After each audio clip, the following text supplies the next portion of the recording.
Dios les bendiga, hermanos, en esta hora. Me tocó esta quinta palabra, tengo sed. Dice la Biblia en San Juan 19:28, dice de esta manera: después de esto, sabiendo Jesús que ya todo estaba consumado, dijo, para que la escritura se cumpliese, tengo sed. De esta hora meditaremos en esta palabra. Vamos a orar a Dios para que su Santo Espíritu me ayude y pueda transmitir esta bendita palabra y su significado. Oremos. Padre, en el nombre de Jesús te pedimos que nos ayudes, que tu Santo Espíritu, Padre, me ayude en esta palabra, Dios, que hemos preparado nuestro corazón para hacer lo mejor posible, Dios, pero que tu Santo Espíritu hable en nuestros corazones, Señor. En el nombre de Jesús, ayúdanos, Padre. Amén y amén. Bien, hermanos, en esta hora, esta palabra, tengo sed, es la palabra del sufrimiento físico.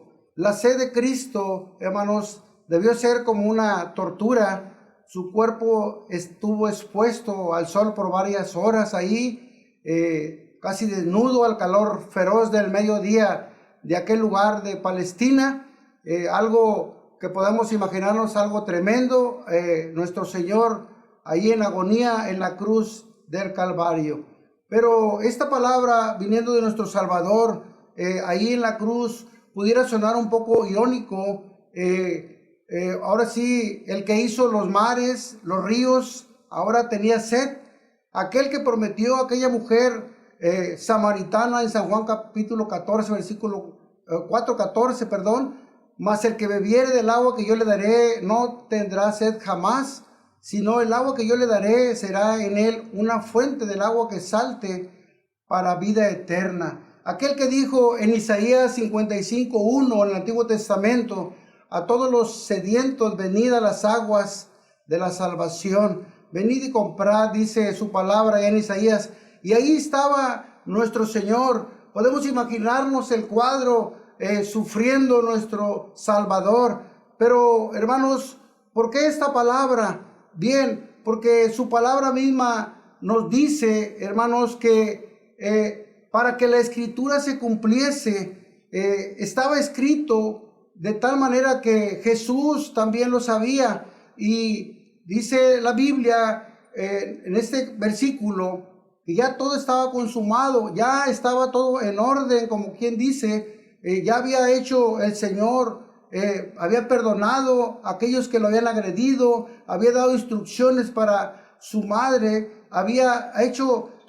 vemos la abnegación de Jesús en ese orden, hermanos. Pero la Biblia dice, ¿por qué esta palabra? Bueno, la Biblia nos dice para que la escritura se cumpliese. Tengo sed. Esta escritura está en el Salmo 22:15, donde dice: como un tiesto se secó mi vigor y mi lengua se pegó a mi paladar.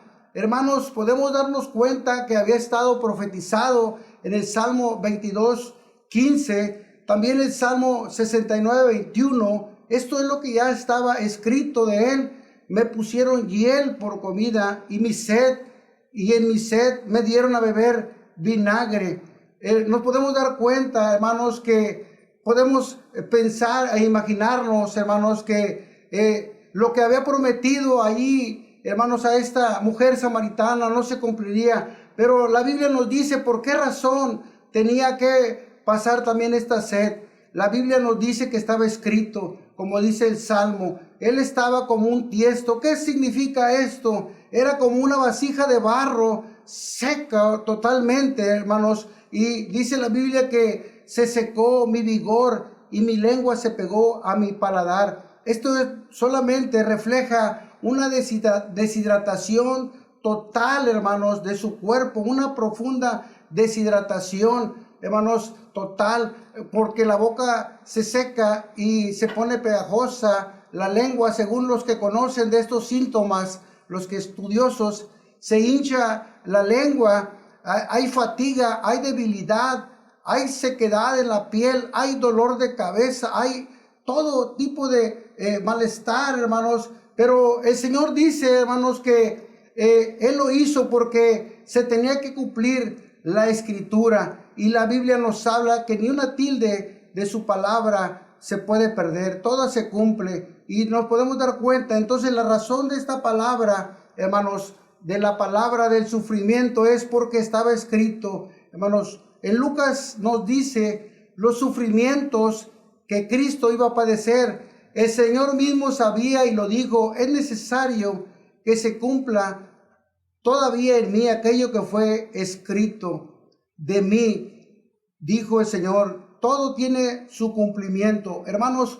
Él se pudo haber bajado de la cruz, pudo mandar a sus ángeles a que le llevaran agua, pudo mandarlo, pero más sin embargo, dice su palabra que se tenía que cumplir lo que ya estaba escrito. Él mismo lo dijo, él mismo lo declaró, hermanos. Entonces, hermanos, por un lado, sabemos que así es el contexto de su palabra y nos habla claramente que estaba profetizado, hermanos. Pero también, hermanos, podemos ver en esta palabra, como segunda cosita, esta palabra, tengo sed, nos revela su perfecta humanidad.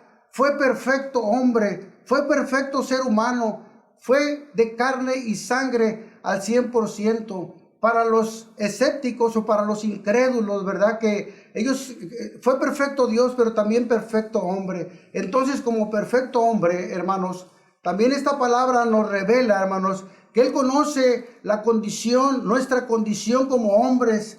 Él siente nuestra condición, más en estos tiempos que estamos viviendo. Él comprende nuestras necesidades y podemos recurrir a Él, como dice su palabra: venid a mí todos los que estáis cargados y trabajados.